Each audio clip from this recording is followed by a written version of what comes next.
We move for the next slide.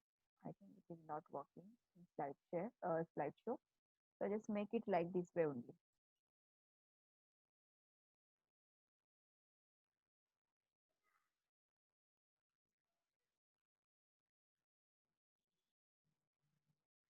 Okay, so here we are on the for the last lecture.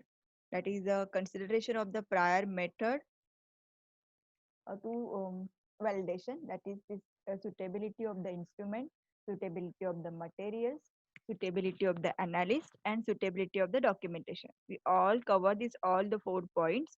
So I hope you don't have any doubt up till now. So we will continue for the next slide. I just mute to all participate 1 second.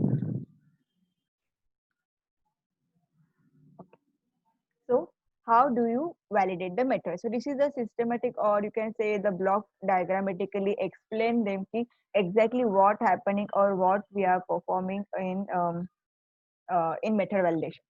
So first of all, just make this picture bigger. Okay, how do you validate the method? Define analytical requirement.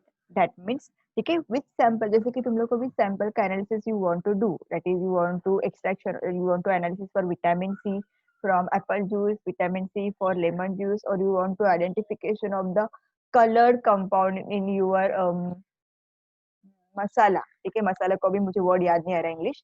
So or you want to adulteration of any color in your spices. So you want to develop the method. So you are starting developing the method based on literature and blah blah blah जो कि बीच में step.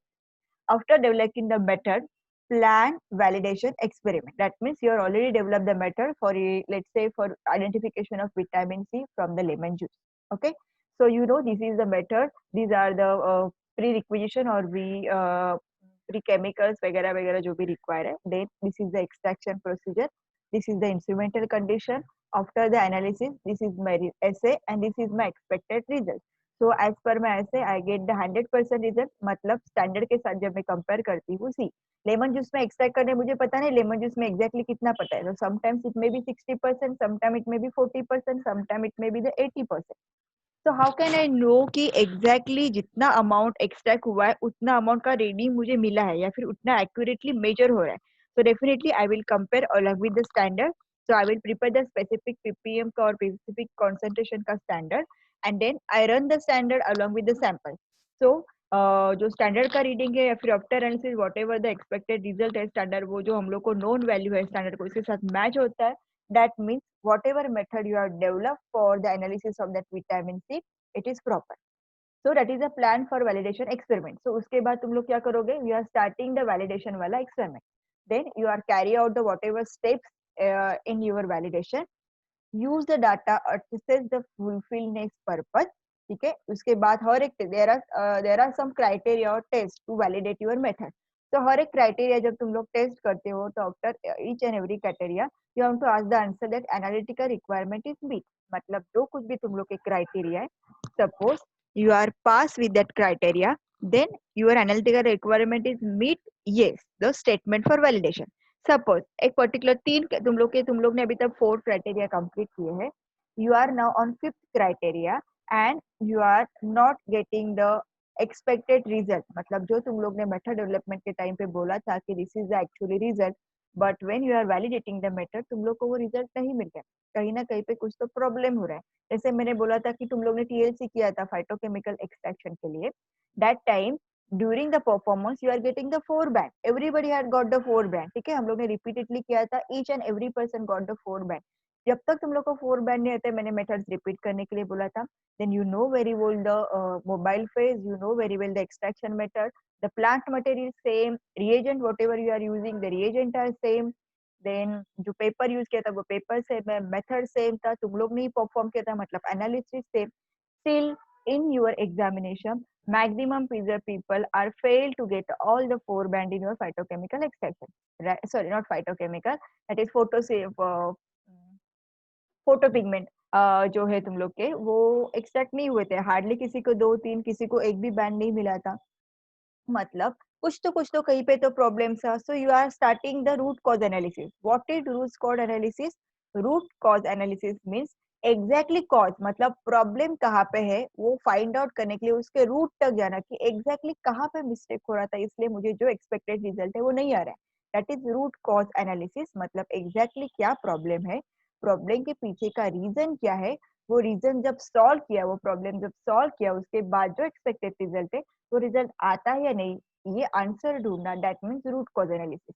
तो तुम लोग root cause analysis करोगे तो root cause analysis nothing but again तुम लोग को पता चलेगा यहाँ पे कुछ तो प्रॉब्लम है, दैट्स व्हाई मेरा मेथड में मुझे प्रॉपर रिजल्ट नहीं आ रहा। देन दैट इज कुछ प्रॉब्लम आता है, so analytical requirement is meet no, then for from that particular steps you are again starting the step that is method development, again you are start for the plan for validation and again the complete procedure is repeated till जो कुछ भी तुम लोग के criteria है validation के सारे criteria का आंसर जब तक यस नहीं आता तब तक ये साइकिल कंटिन्यूसली चालू रहेगा। यहाँ पे कुछ तो प्रॉब्लम है, स्पेसिफिसिटी में कुछ तो प्रॉब्लम है, again going for development for that particular specificity के parameter.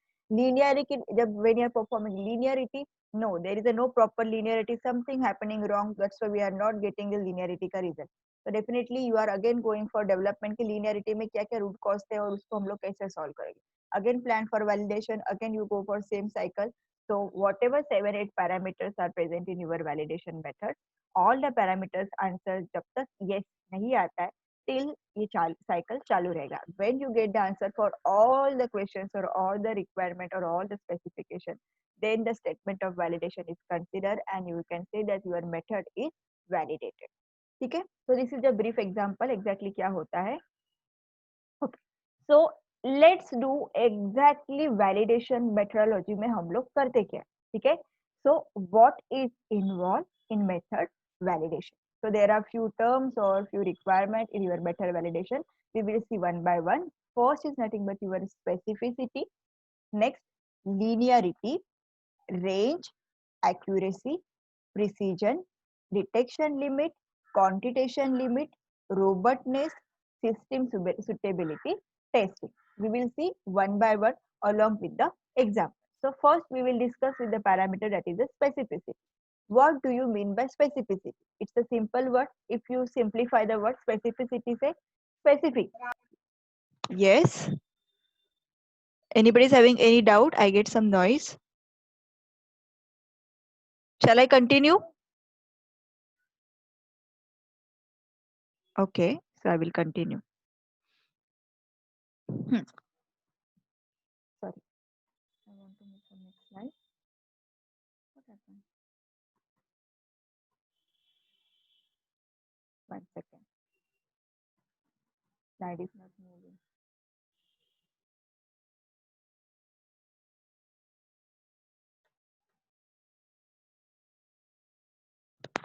Okay, so I will discuss continue till the slide is not moving, I will check what exactly problem is happening। so what is specificity? Okay, the specificity word is come from specific, so everybody know the actually meaning of the word specific। specific means क्या है, specific characteristic। Simple अगर girls के लिए special example देना है, मुझे lemon colour का कुर्ता चाहिए, लेमन मतलब स्पेसिफिक लेमन कलर ही चाहिए, that means there are number of colors in yellow color, pale yellow, dark yellow, mango yellow, there are lots of color but pale yellow is specific to pale yellow, ठीक है। that is a specific मतलब जो भी कोई characteristic exactly specific character पे study करना, it is a specificity। uh, one second, I just don't know what happened।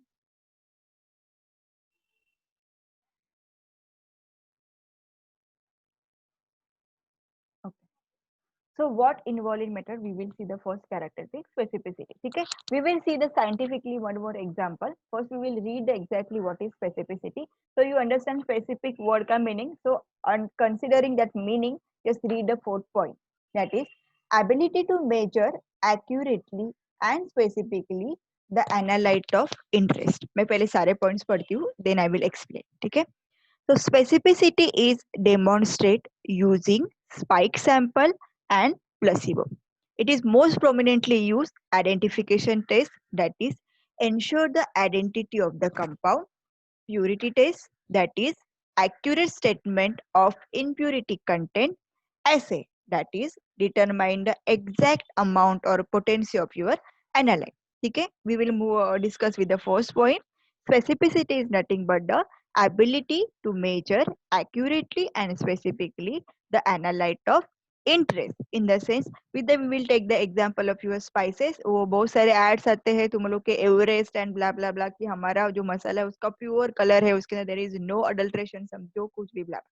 So imagine करो कि जो मसाले का colour is a completely red colour, ठीक है, और उसके अंदर whatever adulteration you are adding, colour adulteration which is exactly same in colour, ठीक है। अभी कलर का यूवी से फेनोमेना क्या करता है, इफ द पर्टिकुलर जो फोटो उसके अंदर जो जनरली यूवी में क्या होता है, दो ग्रुप्स होते हैं, एक तुम लोग का नॉन कलरिंग ग्रुप होता है, कलरिंग ग्रुप होता है, अभी मुझे वर्ड रिकलेक्ट नहीं हो रहा है, दैट इज योर क्रोमोफ्रोम। क्रोमोफ्रोम ग्रुप होता है, नॉन क्रोमोफोम ग्रुप होता है। तो क्रोमोफोम ग्रुप जो होता है इसका स्पेसिफिक कलर होता है, that's why it absorbing opposite colour of light, ठीक है। तो अभी मुझे फाइंड आउट करना है कि एग्जैक्टली मेरे स्पाइसेस में या फिर एवरेस्ट के मसाला में जो रेड कलर का मिर्ची पाउडर का मसाला है उसमें कलर का अडल्ट्रेशन है या नहीं, ठीक है।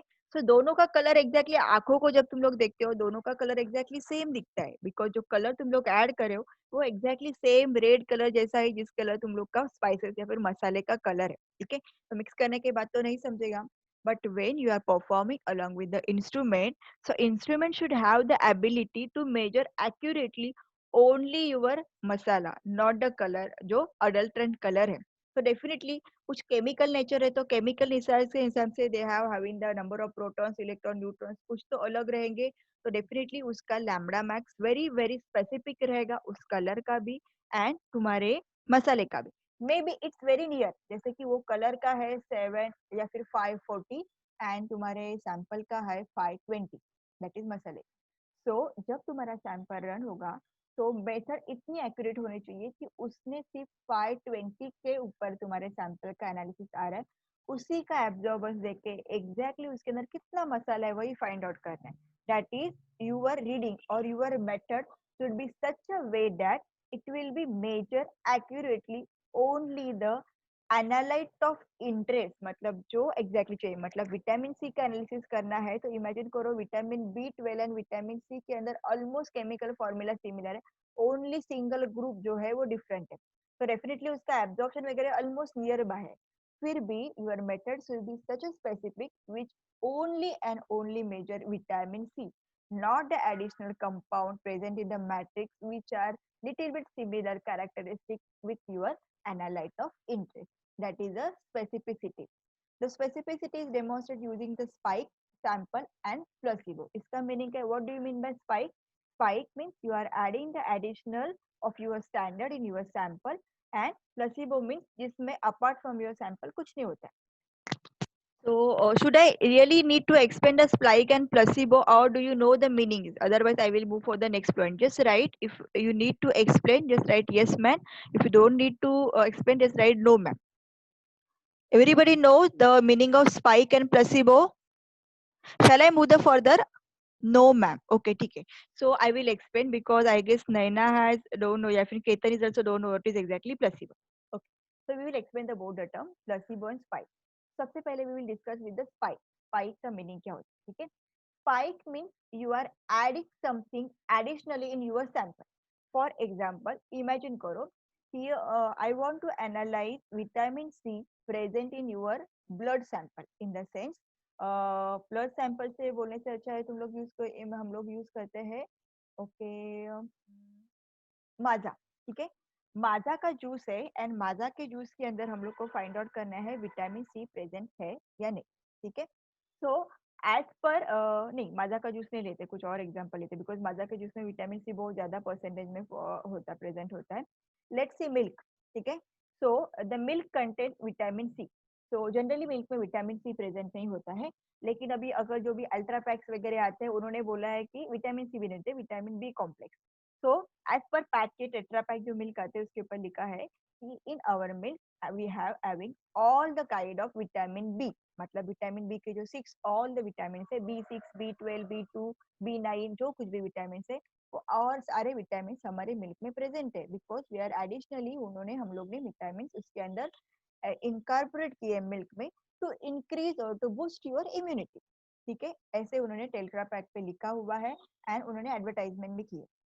अभी मेरा एम है, इमेजिन करो I am the head of the या फिर I am the faculty in FDA, तो मेरा एम है मुझे फाइंड आउट करना है कि उन्होंने टेट्रा पैकेट में अंदर लिखा है कि विटामिन बी 12 के सारे विटामिन प्रेजेंट है। सो अभी जो विटामिन प्रेजेंट है वो एकदम लोवेस्ट क्वांटिटी में प्रेजेंट है, that means it is present in a milligram, 1 milligram 2 milligram in 1 litre. ठीक है, अब it's very difficult to find out 1 और 2 मिलीग्राम इन 1 लीटर या फिर 10 मिलीग्राम ले लो, 10 milligram in 1 litre, because instrument पे मिनिमम मेरे पास जो इंस्ट्रूमेंट है जिसके ऊपर मुझे एनालिसिस करना है उसका एबिलिटी है कि वो 20 मिलीग्राम अगर विटामिन बी 12 सैंपल में प्रेजेंट रहेगा then only it will be major. 20 milligram से कम रहेगा तो मेरा इंस्ट्रूमेंट उसके लिए 0 रीडिंग देगा। अभी सैंपल में तो 10 मिलीग्राम है तो मैं कैसे फाइंड आउट करूंगी, तो मैं क्या फाइंड आउट करूंगी, I will in the milk I will additionally add 20 milligram of vitamin B. Imagine करो विटामिन बी 12 कैसे करें, विटामिन बी 12 सैंपल में ऑलरेडी कितना प्रेजेंट है 10 मिलीग्राम। ठीक है, अभी मैंने एडिशनली कितना डाला है 20। ठीक है, मेरे इंस्ट्रूमेंट का लिमिट क्या है मिनिमम 20। अभी सैंपल में कितना विटामिन बी 12 प्रेजेंट हुआ 10 + 20 मतलब टोटल 30 प्रेजेंट हुआ। ठीक है, along with that I will add 20 ppm का standard, so I will run the sample 20 ppm का standard and my spike sample which contain 20 + 10। तो अभी जो मेरी रीडिंग आएगी वो रीडिंग एग्जैक्टली लिनियरली आना चाहिए, मतलब इमेजिन करो 20 ppm के लिए एब्जॉर्बेंस आ रहा है 2, तो 30 ppm के लिए एब्जॉर्बेंस कितना होना चाहिए एक्सपेक्टेड 3। ठीक है, तो अगर मेरा एब्जॉर्बेंस 3 आता है मीन्स व्हाट, ये सैंपल में एग्जैक्टली 10 मिलीग्राम विटामिन 12 है, बिकॉज 10 + 20 इज इक्वल टू 30। तो 30 का एक्सपेक्ट अगर 20 का एक्सपेक्टेड रीडिंग 2 वाला है उसके हिसाब से क्रॉस मल्टीप्लीकेशन का 30 का एक्सपेक्टेशन रीडिंग 3 होना चाहिए, एंड रीडिंग 3 आ रहा है मीन्स सैंपल में 10 mg प्रेजेंट। तो ये देखने के लिए जो additionally known quantity of standard when we are adding in the particular sample, that amount is called that particular sample is called as a spike sample. What is placebo?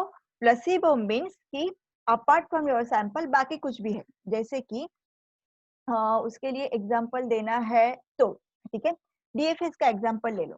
So I want to analyse the DFS present in your tablet. ठीक है, सो अभी मैं क्या use करूंगी, मेरा tablet है and along with that tablet see जब भी तुम लोग का टैबलेट बनता है so there are present lots of excipient.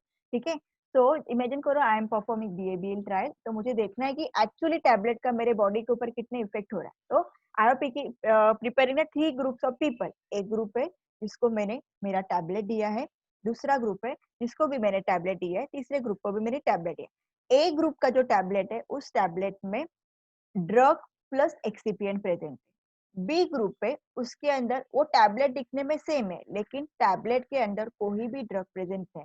I have giving only excipient, मैंने उनको बोला है कि मैंने तुमको ड्रग दिया है लेकिन आइडियली ये सिर्फ मुझे पता है कि उस टैबलेट में कोई भी ड्रग प्रेजेंट नहीं है, it contain only the excipient. And third group है जिसके लिए मैंने ओनली डीएफएस दिया है, देयर इज नो एक्सिपिएंट। ठीक है, ऐसे मैंने 3 ग्रुप के लिए एनालिसिस किया। तो अभी जब मैंने उसको प्लेसिबो दिया तो प्लेसिबो देने के बाद जब उसने, जैसे हम लोग को होता है ना गोली खाने के बाद, हाँ अभी मैंने गोली खाई है अभी मुझे ठीक लगने वाला है, मेरा सर दर्द कम होने वाला है। तो when I am asking them कि तुम लोग को ठीक लग रहा है, तीनों ने बोला हाँ हम लोग को ठीक लग रहा है। तो आइडियली मैंने उसको मेडिसिन नहीं दिए थे। ठीक है, लेकिन उसका एक माइंड पावर होता है जिससे हम लोग को ऐसा लगता है कि फील होता है। तो वहां पे हम लोग क्या चेक करते हैं कि एक्चुअली प्रोडक्ट का इफेक्ट कितना हो रहा है एंड प्रोडक्ट के बिना उस सैंपल के ऊपर कितना इफेक्ट हो रहा है। तो प्लेसिबो किसको कहते हैं, जो अपार्ट फ्रॉम ड्रग या फिर apart from your original sample other content जो होता है matrix, that is your placebo. जैसे अभी सेम एग्जांपल अगर तुम लोग को लेना है तो स्पाइक का हम लोग ने एग्जांपल लिया था, तो इमेजिन करो प्लेसिबो को लिए मैंने क्या किया था, प्लेसिबो के अंदर I have added only the जिसके अंदर कलर मिक्स है वो सैंपल है, दूसरा जिसके अंदर कोई भी कलर मिक्सिंग नहीं है। तो आइडियली कलर मिक्स रहेगा तो कलर के लिए मुझे एक्स्ट्रा पिक मिलेगा, तो प्लेसिबो के अंदर मुझे जो एक्स्ट्रा पिक मिल रहा है कलर का वो नहीं मिलना चाहिए, क्योंकि अगर मेरा test exactly specific to my sample है तो मेरे सैंपल में अगर कोई भी कलर मिक्स नहीं है तो डेफिनेटली वहां पे पिक नहीं आएगा। समझ में आ रहा है? So placebo means apart from your main ingredient जो बाकी की सारी चीजें होती है, that is it is your placebo. So placebo, when you are running the sample as a placebo, so ideally don't contain your sample, that means उसका result zero या फिर निगेटिव या फिर नन आना चाहिए। बिकॉज उसके अंदर तुम लोग का जो स्पेसिफिक सैंपल है वो स्पेसिफिक सैंपल तुम्हारे तुम्हारे एनालिस्ट के सैंपल में प्रेजेंट नहीं है. So this way we are actually checking the specificity that is spike sample, जिसमें तुम लोग एडिशनल नोन अमाउंट ऐड करते हो. उसके हिसाब से तुम्हारा रीडिंग एक्यूरेटली इंक्रीज होता है या नहीं चेक करना है. एंड प्लेसिबो के अंदर कुछ भी नहीं है, तो आइडियली वहां पे तुम लोग का ब्लैंक क्रोमेटोग्राम आना चाहिए, वहां पे कोई भी पिक करना चाहिए. Because if your method is specific to your sample, तो प्लेसिबो के अंदर तुम्हारा सैंपल है ही नहीं. That means it should be giving the completely blank or plain line which indicate that your method is only measure that sample which you are expected. अभी समझ में आया? Just write yes. किसने बोला था? नैना? केतन? Okay, चलो. So we will move for the next. ठीक है. So identification test, purity, ये सारे इसके लिए हम लोग specificity का टेस्ट करते हैं. तो यहाँ पे हम लोग का स्पेसिफिसिटी कंप्लीट होता है. There is one more slide in specificity, is criteria कि एग्जैक्टली हम टेस्ट करते हो तो क्या करने के बाद क्या क्या प्रोवाइड किया जाता है. The slide is not moving. I think I will keep the PPT in this form only.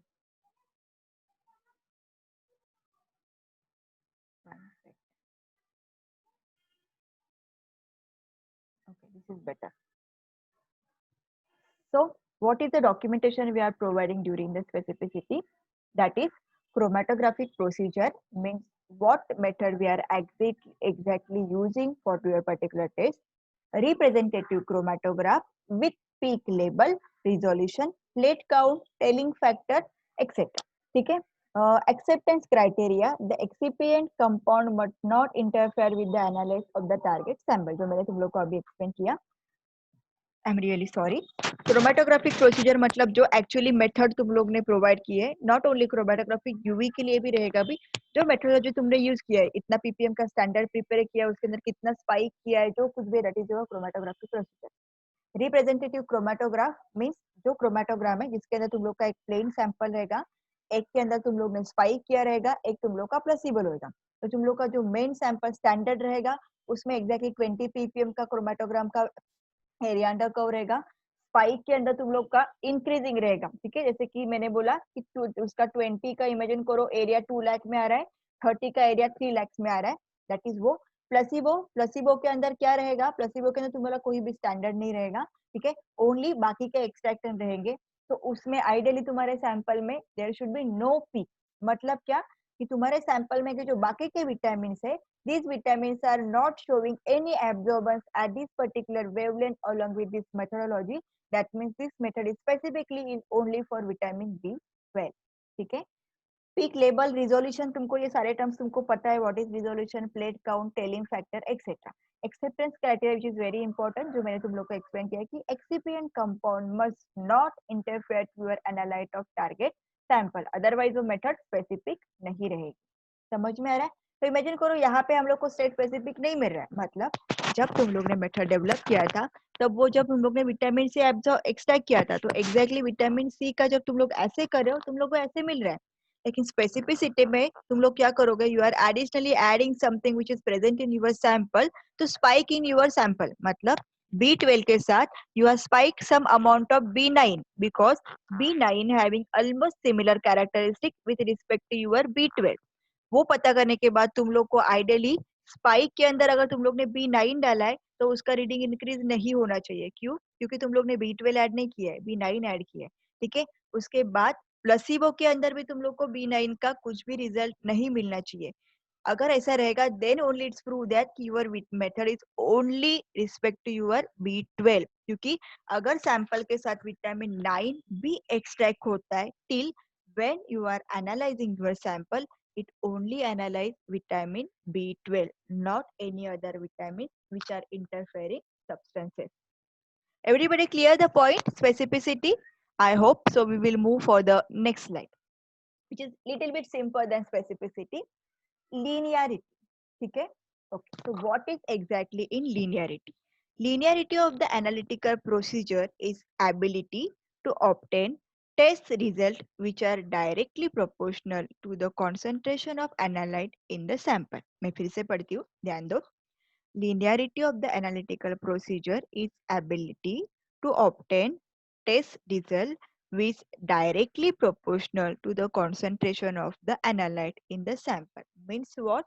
When you are increasing the concentration, तुमले का absorbance जो है उसी concentration में या फिर उसी में multiply होना चाहिए और it should be the increase. जैसे कि suppose मेरा sample है, मैंने imagine करो कि मैंने विटामिन B12 के लिए मेथड बनाया था मिल्क में से. तो एग्जैक्टली जब मैंने एनालिसिस किया था तब मैंने क्या किया था, एक्चुअली मिल्क में से विटामिन B12 एक्सट्रैक्ट किया था. तो जितना विटामिन मिल्क में था उतना ही मैंने एनालाइज किया. जब मैं मेथड डेवलप कर रही थी दैट टाइम पे मैंने क्या किया था, मैंने 100 ppm का स्टैंडर्ड प्रिपेयर किया था एंड मैंने चेक किया था कि 100 ppm का जब मुझे एब्जॉर्बेंस एक्सपेक्टेड है उतने एब्जॉर्बेंस से जब मैंने कैलकुलेशन किया मुझे एग्जैक्टली 100 ppm रिजल्ट में मिला. मतलब जो एक्सपेक्टेड जो नोन वैल्यू थी वो नोन वैल्यू मुझे मिल गई. मतलब जो मेथड में यूज करी हूँ उस method is perfectly useful for analysis of my sample. तो उसके हिसाब से मैंने मिल्क में से विटामिन B12 एक्सट्रैक्ट किया. तो इमेजिन करो मुझे 60% मिला या फिर मुझे इमेजिन करो 20 मिलीग्राम एग्जैक्टली मिला एज कम्पेयर टू स्टैंडर्ड जो अपना मेथड है. इतना है तो उसके लिए इतना, तो इतने लिए कितना, उसके हिसाब से सैंपल में 20 ppm मिला.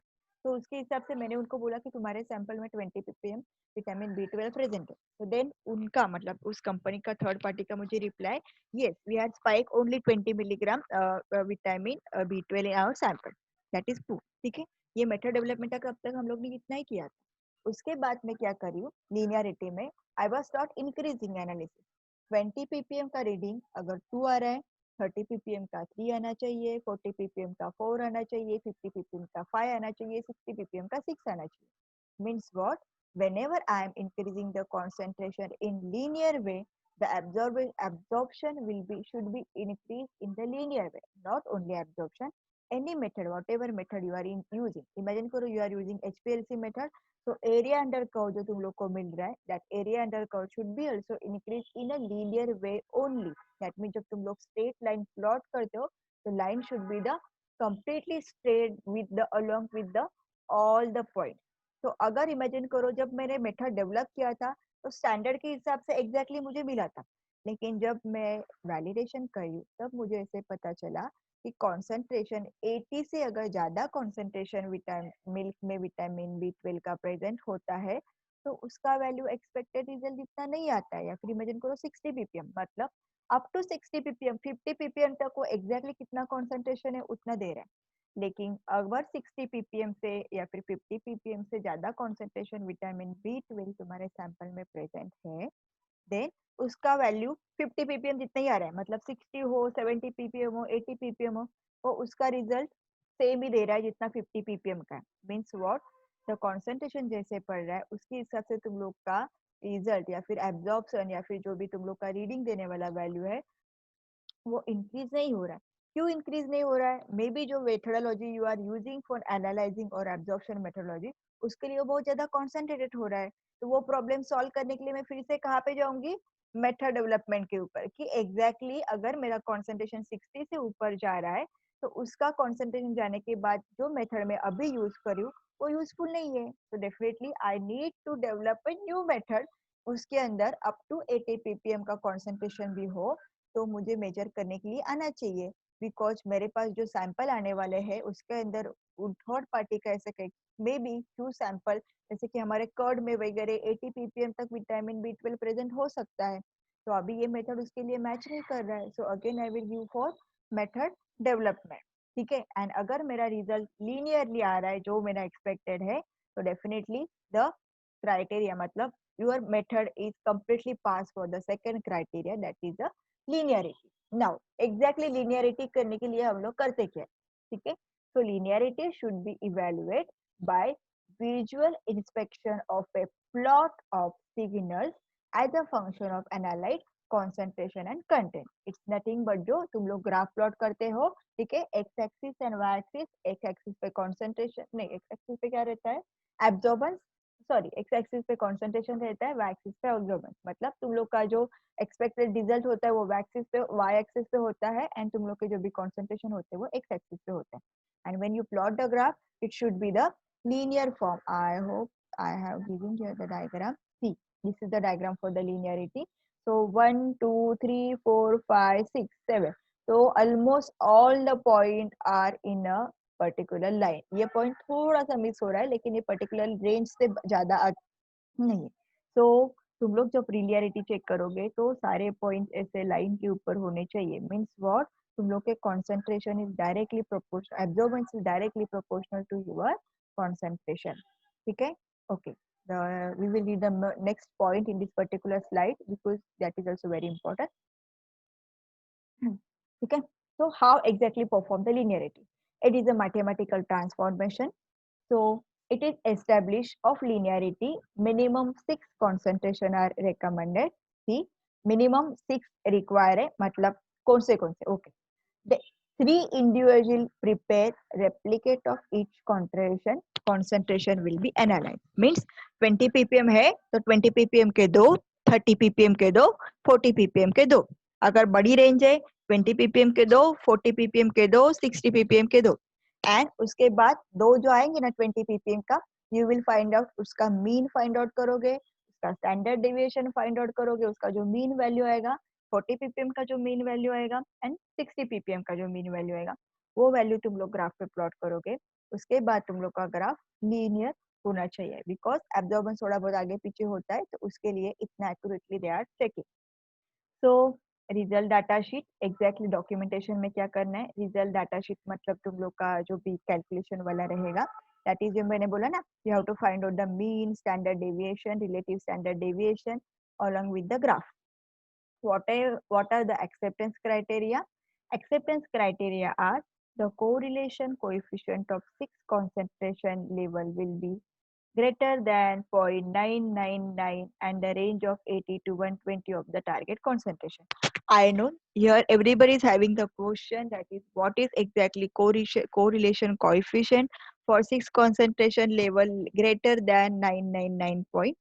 So frankly speaking अभी ये पूरा एक्सप्लेन करना is little bit difficult for me and task, because उसके लिए तुम लोग को यू हैव ऑलरेडी स्टडी, मतलब तुम लोग सीखने वाले हो बायोस्टैटिस्टिक्स, जिसमें you can easily find out कि एग्जैक्टली मीन क्या होता है, स्टैंडर्ड डेविएशन क्या होता है, रिलेटिव स्टैंडर्ड डेविएशन क्या होता है, and exactly what is the coefficient and relation coefficient, correlation coefficient, ये क्या होता है इन डिटेल तुम लोग को समझ में आएगा, उसका मीनिंग क्या है वो भी समझ में आएगा।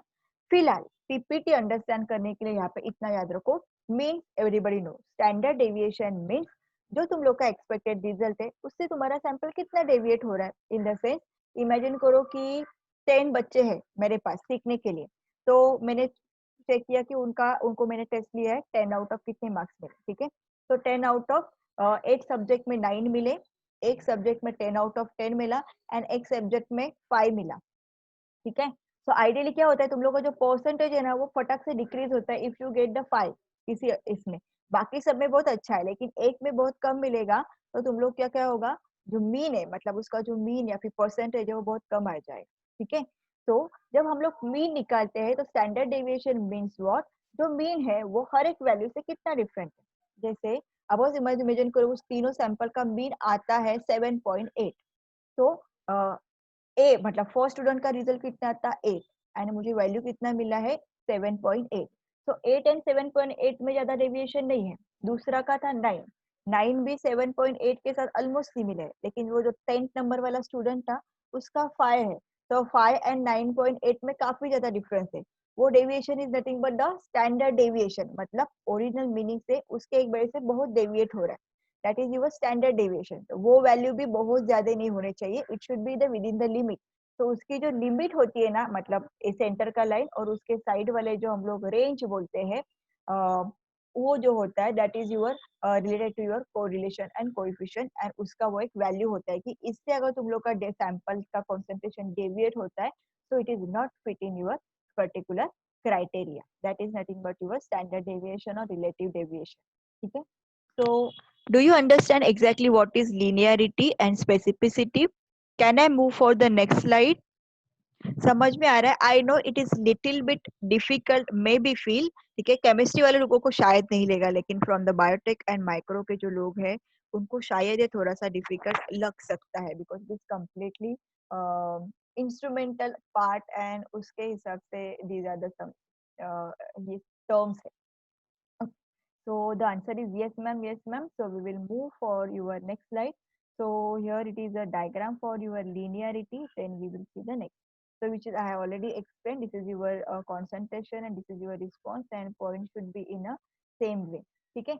तो अगर जैसे कि अगर तुम लोग एक्चुअली जो रीडिंग देख रहे हैं जो मैंने एक्सप्लेन किया था उसके हिसाब से तुम्हारे स्ट्रेट लाइन पे पॉइंट कितने रहेंगे पता है? Only 3, because you are doing the 6 injection. Out of that 2 each injection in duplicates, मतलब 2 ppm के दो, 4 ppm के दो, 6 ppm के दो. तो उसका तुम लोग मीन निकालोगे तो मीन निकालने के बाद एक यहाँ पे आएगा 2 ppm, एक आएगा 4 ppm एंड एक आएगा 6 ppm. तो आइडियली ओनली 3 पॉइंट ही आएंगे एंड तीनों के तीनों पॉइंट लाइन पे बैठने चाहिए या फिर at least it is with in the range of that particular line. then only you are passed for the criteria for the linearity. Okay, sometimes it may be creating problem when you are actually validating your method. The linearity sometimes make a problem. Okay, so I think I should go in before going for the continue by the range. The less than 1 minute is left, so better I will stop here. And the next characteristic that is a criteria is a range and accuracy and precision and other type. We will see in the next lecture. So I hope you understand up till now exactly what is validation and how we are exactly checking each and every criteria in between the method to see the accuracy in your method. Okay. Okay. So I hope nobody is having doubt, and so we will stop here.